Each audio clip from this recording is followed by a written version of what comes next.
If he diss me, he miss me. You know, I mean. If he diss you, he miss you. But at the same time, if he don't love me, it's. But I mean.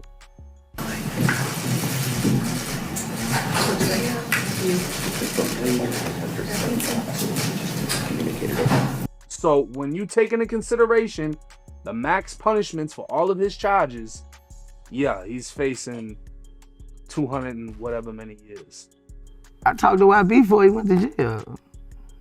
Like, I don't know. I guess it's a love-hate relationship. I don't know.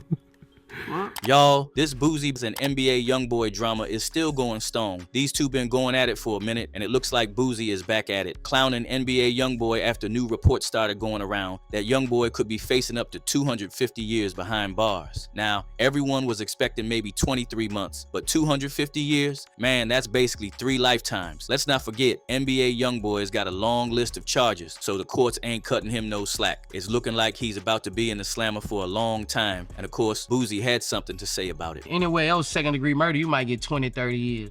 You go to trial in Louisiana for second-degree murder, it's an automatic life. Other states, manslaughter is 5 to 15 years, something like that.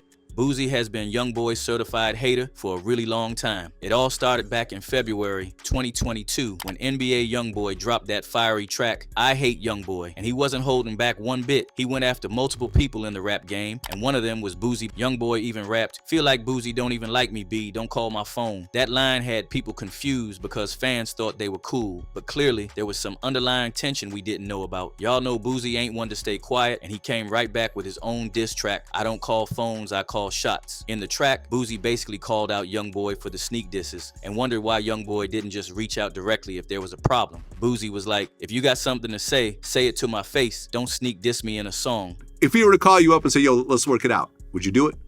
I don't want to talk to that nigga. Okay. Yeah, I don't want to talk to that, like, you know, like, he's trying to make it like, I don't want to talk to him, bro, dude. Boosie also felt some type of way because YoungBoy had been clearing songs for other artists but wouldn't do the same for him. That's where the real hurt kicked in. Boosie felt snubbed and disrespected. So why is there so much bad blood between them? It all boils down to miscommunication and unmet expectations. Boosie expected loyalty, and when YoungBoy didn't clear tracks for him but was working with other people, it felt like a slap in the face. For Boosie, it wasn't just about the music, it was about respect. He felt like YoungBoy was turning his back on people who supported him from the jump, and that's where things got messy. In a candid interview, Boosie admitted the beef hurt him more than people realized. He didn't reach out to YoungBoy directly because he didn't want to make things worse, but you could tell there was still some real disappointment behind all the tough talk. Fast forward to February 2024, and Boosie revealed that he and YoungBoy had a mutual understanding to stop speaking about each other publicly. They weren't on speaking terms, but they were trying to keep the peace, or at least they were, because now that this 250-year sentence news started making the rounds. Shout out to 1090 Jake for breaking the story, by the way. Boosie's back at it, throwing shade like it's a full-time job. According to people close to Boosie, he don't feel one bit of remorse for NBA. Allegedly, Boosie warned YoungBoy to get his lifeline when they were on speaking terms, but YoungBoy's ego was too high and he used to think he was unthinkable. And now that it's looking like he might never get out, Boosie feels it's his karma and that is what he deserves. And speaking of Jake, he ain't just stirring the pot with NBA YoungBoy's case, he's also been named in the YNW Melly case after exposing a private investigator. That situation's getting crazy too, but we'll get into that in a minute. The detective Danny Polo, who got exposed, he keep bringing me up. And he wants to use an interview that I did with you and that I did with No Jumper that have nothing to do with Melly.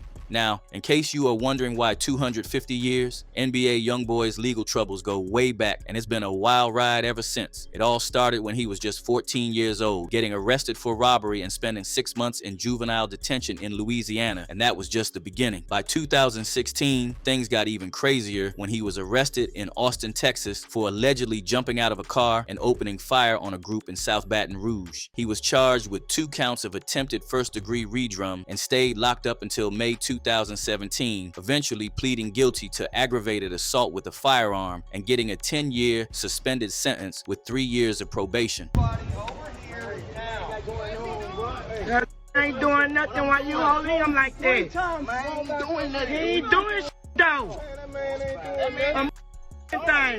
But YoungBoy didn't slow down. In February 2018, he was arrested again in Tallahassee, Florida on a Georgia warrant for assault, weapons violations, and kidnapping Fiji. And if that wasn't enough, hotel footage showed him putting hands on his then girlfriend, which led to his release on $75,000 bail a month later.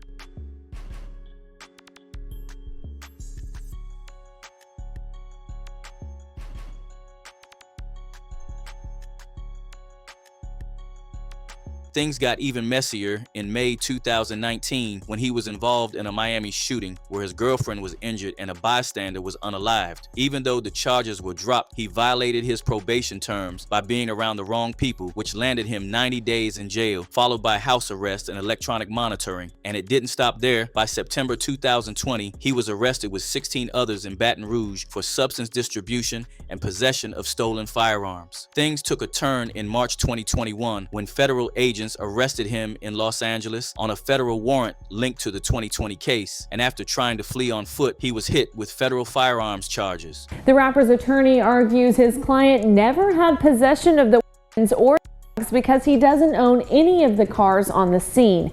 The attorney released a statement saying, in part, his client is innocent of all charges he was booked on last night and looks forward to defending himself. He eventually got out on a $1.5 million bail in October 2021, but by April 2024, YoungBoy was back at it, getting arrested in Utah for possession of controlled substances, dangerous weapons, and identity fraud tied to an alleged prescription fraud ring. NBA YoungBoy was arrested this week at his Mill Creek home in what the Cache County Sheriff's Office is calling an ongoing investigation into criminal conduct. 24-year-old, whose given name is Kentrell Golden, has been confined to house arrest since 2021, awaiting trial for a federal firearms. After getting his house arrest revoked, he was extradited back to Louisiana and ordered to stay in prison without bail. And now, with all these charges piling up and his criminal history, his 23-month sentence is starting to look a lot more like a 250-year nightmare. So when Boosie's out here clowning him, there's definitely a lot to talk about. Reacting to this, one person said, 250 years? I remember a time in his life he was spiraling wheel out of control. These kids have no guidance growing up and no control when they got money. YB, Fulio, King Von are perfect examples of no father figure, and they are just an enemy of them own selves. Another user said, I'm glad Boosie in a better place mentally now. I've been listening to him since 2002, and he used to be a menace who didn't think he'd make it to C25. YB just gotta grow up. So I gotta ask y'all, do you think Boosie's out of line for clowning YoungBoy, or is he just keeping it real? Is there any chance YoungBoy can bounce back from all this legal drama, or is his career pretty much over? And do you think this beef between Boosie and YoungBoy will ever get squashed, or is it just too far gone? I need to hear what y'all think, so drop your thoughts in the comments down below. And while you're at it, smash that like button, hit that subscribe, and turn those notifications on so you don't miss out on any of these real updates straight from the hood.